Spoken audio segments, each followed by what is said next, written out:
আসসালামু আলাইকুম রহমতুল্লাহি অবরকাতুহু। সম্মানিত দর্শক, রাজনীতিতে জামাত এবং বিএনপির বন্ধুত্ব পুরনো এবং তাদের যে বর্তমান শত্রুতা এটা নতুন। এই নতুন যে শত্রুতা জামাত এবং বিএনপির যে শত্রুতা এটি অতীতের বন্ধুত্বকে ছাড়িয়ে গিয়েছে। তারা পরস্পরের সঙ্গে এমন আচরণ করছে, এমন কথাবার্তা বলছে, অবস্থা দৃষ্টি মনে হচ্ছে যে কোনো কালে তাদের মধ্যে কোনো সম্পর্ক ছিল না। জামাত খুব কৌশলী একটি রাজনৈতিক দল, ভীষণ রকম কৌশলী একটি রাজনৈতিক দল। সে তুলনায় বিএনপি আসলে অতটা কৌশলী নয়। বিএনপি সৌভাগ্যের বরপুত্র।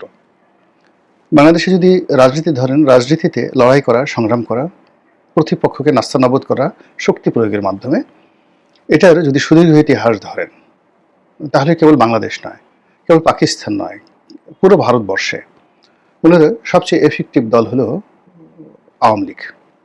যদি আওয়ামী লীগের সেই 1952-53 সন থেকে আজ অবধি এই ইতিহাস ধরেন, অন্যদিকে মুসলিম লীগ, কংগ্রেস কিংবা বিজেপি এই দলগুলোর ইতিহাস দেখেন, তাহলে সরাসরি একাধিক সামরিক সরকারকে চ্যালেঞ্জ জানানো, যেমন আইয়ুব খান, ইয়াহিয়া খান, টেক্কা খান, এরশাদ, জিয়াউর রহমান, এই সামরিক সরকার, তার সঙ্গে সঙ্গে 111-এর সামরিক সরকার, এদের সঙ্গে লড়াই করা, সংগ্রাম করা, তারপরে আবার তাদেরকে আলোচনার টেবিলে বসানো এবং তাদের কাছ থেকে ক্ষমতা ছিনিয়ে নেওয়া, আদায় করা, নেগোসিয়েশন করা, এই ইতিহাস, এইরকম ইতিহাস বাংলাদেশে তো বটেই, পাক ভারত উপমহাদেশে অন্য কোনো রাজনৈতিক দলের নেই।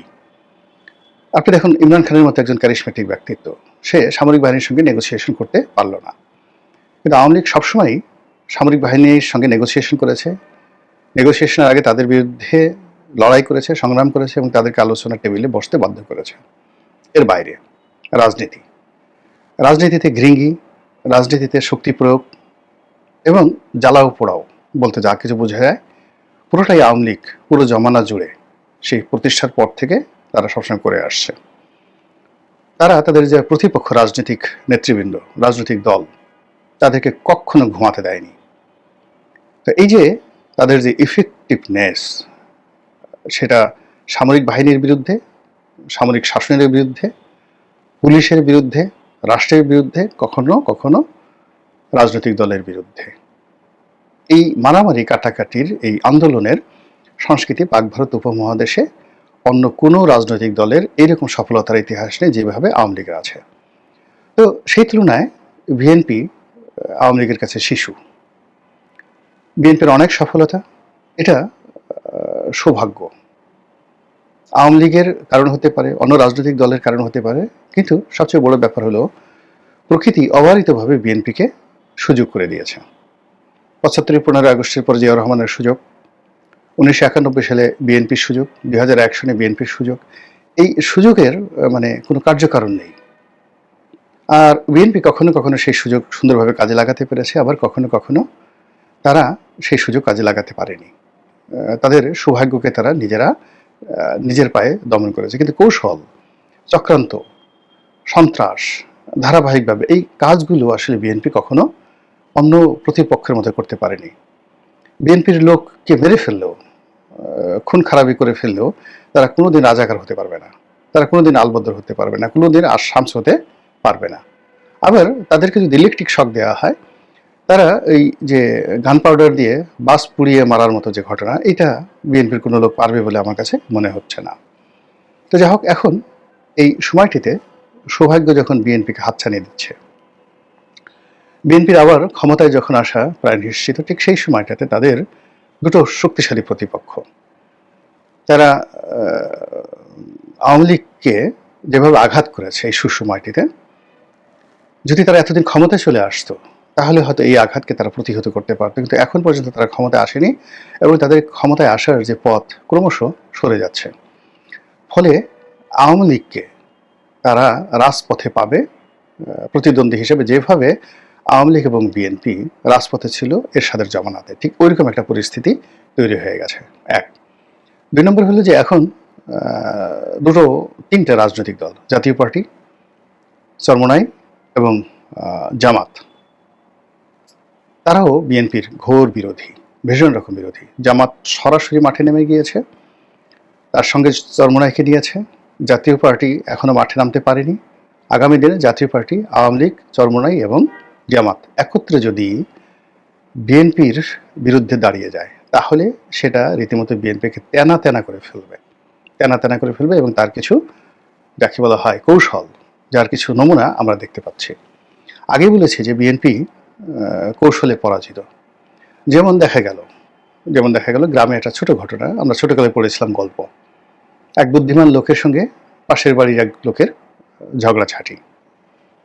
তো সে ঝগড়াঝাঁটি করলো না, বুদ্ধিমান লোক, আর বোকা লোকটি সে লম্ফজম্প করলো। করার পরে বুদ্ধিমান লোকটি রাতের আধারে সে করলো কি, তার যে একটি শস্য ক্ষেত ছিল, সেই শস্য ক্ষেত মানে একটা শাকের বাগান ছিল, সবজির বাগান ছিল, সেই বাগানে কয়েক কেজি চিনি সে ছিটিয়ে দিল, আর সেখানে পিঁপড়ে এসে সেই সবজি বাগানটা নষ্ট করে দিল। এই হলো বুদ্ধি। ছোটকালে আমরা এরকম বুদ্ধির ব্যাপারে শুনেছি, গল্প আছে, আরও সুন্দর গল্প আছে। আর একটা কৌতুক আছে খুব বিখ্যাত, যে ট্রেনে একজন মোটা লোক যাচ্ছে এবং একজন চিকন লোক যাচ্ছে। তো শক্তিশালী মোটা লোকটি চিকন লোকটিকে জিজ্ঞাসা করছে যে আপনি খান কি? বলে যে আমি ভাত খাই। চিকন লোকটি বলছে আমি ভাত খাই। তো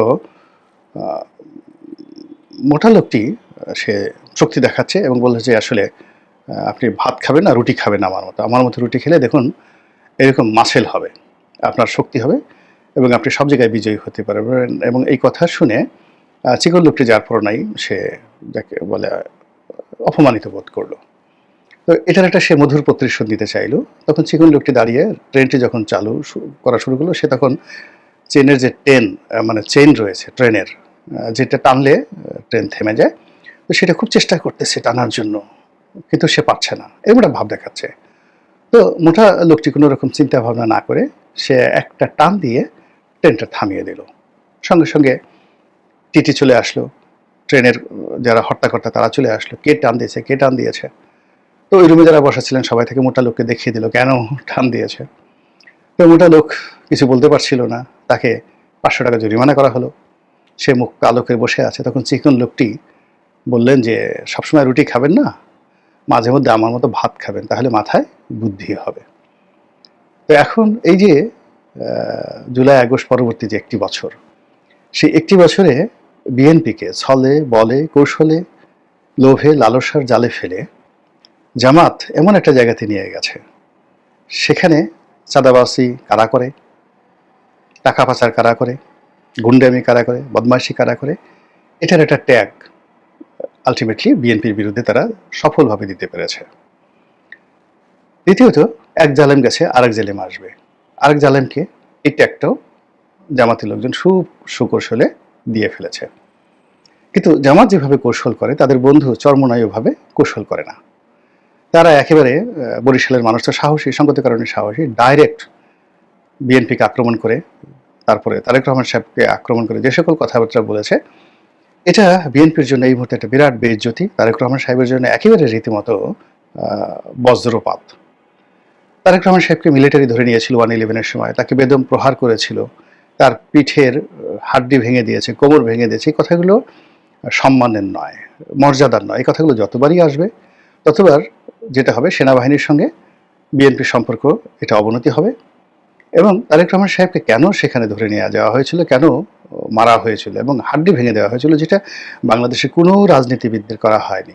আর তারেক রহমান সাহেব তো শহীদ প্রেসিডেন্ট জিয়াউর রহমান সাহেবের ছেলে, তারপরে বেগম জিয়ার ছেলে, এবং বেগম জিয়া এবং জিয়াউর রহমান সাহেব দুজনই সেনাবাহিনীর মধ্যে অত্যন্ত জনপ্রিয়। তাহলে সেক্ষেত্রে তারেক রহমান সাহেবের ব্যবহার, আচার আচরণ নিঃসন্দেহে সেনাবাহিনীর কাছে এতটা বিরক্তিকর ছিল এবং সেনাবাহিনীকে এতটা বিক্ষুব্ধ করে তুলেছিল, যার কারণে দেখা গেল যে জিয়াউর রহমান সাহেবের যে লিগেসি বা বেগম জিয়ার যে লিগেসি, অর্থাৎ তাদের যে ঐতিহ্য রয়েছে, সুনাম সুখ্যাতি রয়েছে, এইগুলোকে পরোয়া না করেও তাকে ওখানে ধরে নিয়ে যাওয়া হয়েছিল। এই কথাটি অত্যন্ত নির্মমভাবে, নিষ্ঠুরভাবে বরিশালের আঞ্চলিক ভাষায় হাজার হাজার মানুষের মধ্যে যেভাবে চরমোনাইয়ের পীর সাহেব, ছোট পীর ওরফে নায়েবে আমির, তিনি এত সুন্দরভাবে তুলে ধরেছেন, যেটা রীতিমতো বাংলাদেশে ভাইরাল হয়ে গেছে। এবং তার মতো এত সুন্দর করে আমরা বলতে পারবো না যে তোমাদের নেতা, তারা যে মিলিটারি ধরে নিয়ে গেছিল, নিয়ে যে কোমর ভেঙে দিছে, কেমনি এমনি দিছে, সে কি ভালো মানুষ? এই যে তার যে বক্তব্য, এই বক্তব্যের পেছনে জামাতের কৌশল রয়েছে। এই কৌশল মোকাবেলা করার মতো অবস্থা বিএনপির হয়নি এখন পর্যন্ত। বিএনপি রাগ হচ্ছে, মনে মনে স্বপ্ন দেখছে যে আবার ক্ষমতা এসে নেই, ক্ষমতা যদি আসে এই বছর জামাতকে এমন শিক্ষা দেব যেটা আওয়ামী লীগও দিতে পারেনি। অথবা আবার যদি ক্ষমতায় আসি, ক্ষমতা আসার পরে সেই যে মেয়র নির্বাচন করতে গিয়ে জামাতের নায়েবে আমির তার মানে দন্ত মোবারক যেভাবে আঘাতপ্রাপ্ত হয়েছে, রক্তাক্ত হয়েছে, যেভাবে শহীদ হয়েছে, ওভাবে অত সহজে আমরা ছাড়বো না। আমরা এমন ডলা দেব, পাটার উপর পুতা রেখে যেভাবে ঘষে মরিচ বাটা দেয় ওইরকম বাটা দেব। কিন্তু এগুলো সব মনে মনে, কেউ বলেনি এই কথা, বাট আমরা বুঝতে পারি। কিন্তু এগুলো কাজ হবে না, কাজ হবে না এই কারণে একটার পর একটা জটিল বিষয় তৈরি হয়ে যাচ্ছে রাজনীতিতে, সামাজিকতায়, নির্বাচনী এলাকায় এবং আরও বহু ক্ষেত্রে, যেগুলো আসলে বিএনপি মোকাবেলা করতে পারছে না।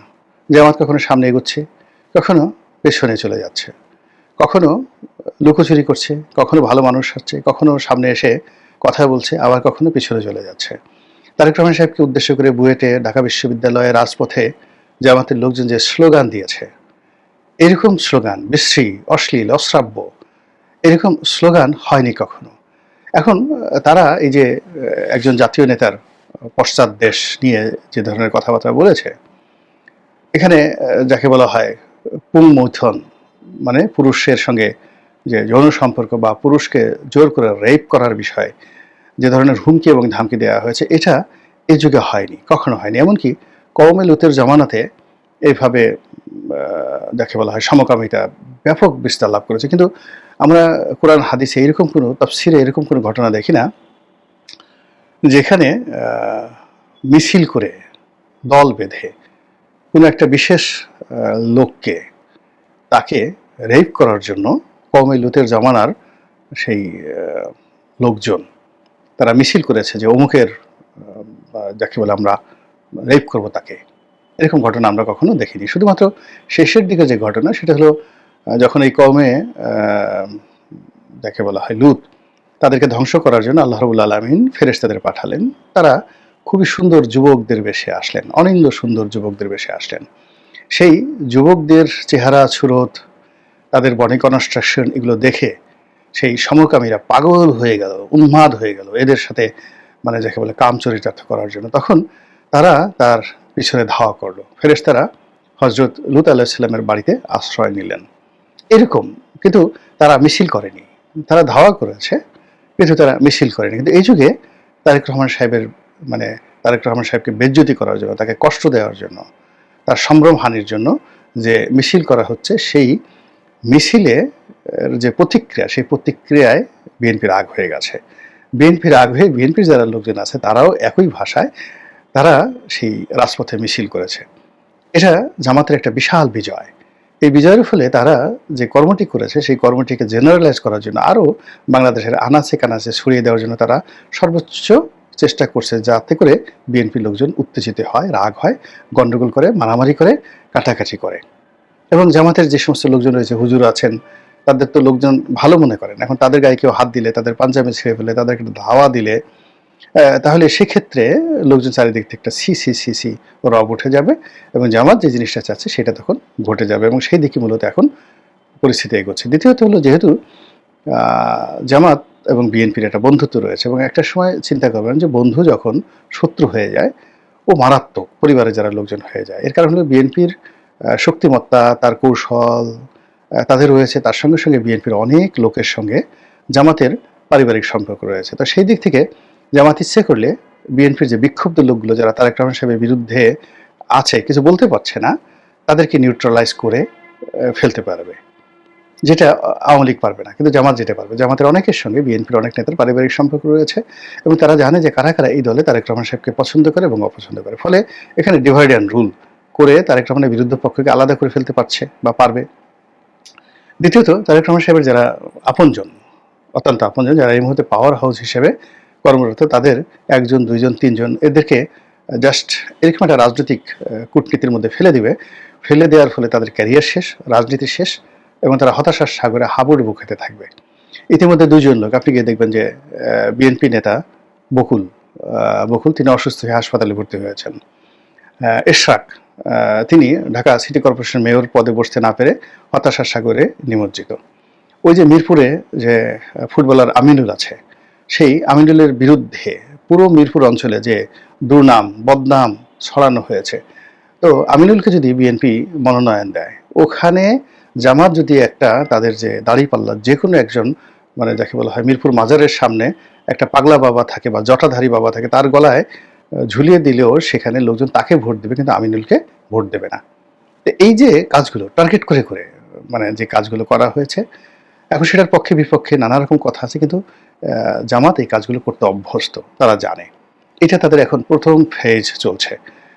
তারা এই প্রথম ফেজে জামাতের যারা নেতৃবৃন্দ রয়েছেন তাদেরকে তারা অনেক উচ্চতায় নিয়ে গেছে, বিএনপি নেতৃবৃন্দদেরকে পচিয়ে ফেলেছে। একই সঙ্গে বিএনপির সঙ্গে সরকারের প্রথম ৬-৭ মাস খুবই খারাপ সম্পর্ক গেছে। এখানেও জামাতের একটা পলিসি কাজ করেছে। আবার এখন যে জামাতের সঙ্গে মানে এখন যে বিএনপির সঙ্গে সরকারের দহরম-মরণ সম্পর্ক যাচ্ছে, লন্ডন বৈঠক যাচ্ছে, এই যে সরকারের কর্মকাণ্ড এবং বিএনপি সরকারের ব্যাপারে যে নমনীয়তা দেখাচ্ছে, এখানেও আমার কাছে মনে হচ্ছে এটা একটা ট্র্যাপ, এটা একটা ফাঁদ। এই ফাঁদে বিএনপি কোনো রকম চিন্তা ভাবনা না করেই পা দিয়েছে, এবং পা দিয়ে ইতিমধ্যে বিএনপির যে সাংগঠনিক ক্ষমতা, তাদের যে শক্তিমত্তা, এটা তারা অনেকটা হারিয়ে ফেলেছে। ফলে যখন তৃতীয় স্তর শুরু হবে, অর্থাৎ সরকারের পক্ষ থেকে যখন আবার নেগেটিভিটি দেখানো হবে, তখন বিএনপির আর কিছু করার থাকবে না। এবং চতুর্থ স্তরে গিয়ে বিএনপির বিরুদ্ধে যখন অন্যান্য রাজনৈতিক দলকে একই প্ল্যাটফর্মে এনে যদি জামাত কোনো যাকে বলা হয় ফাঁদ পাতে, সেই ফাঁদ থেকে বিএনপি কিভাবে বাঁচে বা বাঁচবে, সেটাই এখন দেখার বিষয়। মহান আল্লাহ আমাদের সবাইকে হেদায়েত দান করুন এবং হেফাজত করুন। আসসালামু আলাইকুম ওয়া রাহমাতুল্লাহি ওয়া বারাকাতুহু।